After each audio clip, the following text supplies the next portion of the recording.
সাহারি না খেলে রোজা হবে কি না। একজন প্রশ্ন করেছেন যে হুজুর, যদি আমি সাহারি না খাই, সাহারি খেতে ভুলে যাই, ঘুম থেকে না উঠতে পারি, তাহলে আমি কি করব এবং আমার এই রোজাটা হবে কি না। দেখেন, প্রথম কথা হচ্ছে সাহারি হচ্ছে বরকত।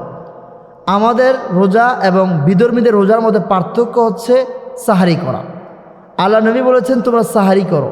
সাহারি হচ্ছে বরকত, কল্যাণ, বারাকা। আপনার পেটে খিদা নাই, আপনি খাইতে পারতেছেন না, নবীজি বলেন তারপরও একটা খেজুর হলে খাও, একটু পানি হলো তোমরা পান করো, কারণ সাহারির মধ্যে আল্লাহ কল্যাণ দিয়েছে, বরকত দিয়েছে। সেই বুখারীর হাদিস, সাহারির মধ্যে বারাকা রয়েছে।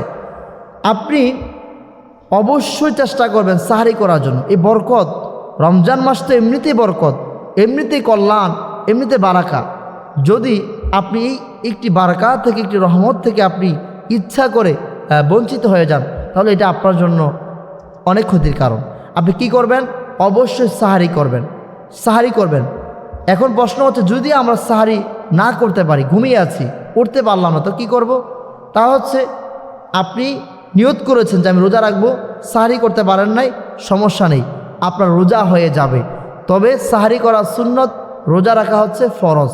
সাহারি করলে আপনি সাহারির বরকত পাবেন, সোয়াব পাবেন। কিন্তু রোজা আপনাকে যেই কোনো মূল্যে রাখতে হবে, রোজা আপনাকে রাখতে হবে। হ্যাঁ, রোজার ভাঙার যে শর্তগুলো আছে, কমন শর্ত, এগুলোর মধ্যে কোনো একটি ঘটনা তখন ভিন্ন কথা। কিন্তু আপনি সাহারি করেন আর না করেন, আপনি ঘুমিয়ে থাকেন আর যাই করেন, আপনাকে রোজা রাখতেই হবে। এটা ফরজ বিধান, এটা আপনাকে ভাঙা যাবে না। অবশ্যই আপনি সাহারি না করলেও রোজা রাখিয়ে দেবেন ইনশাআল্লাহ।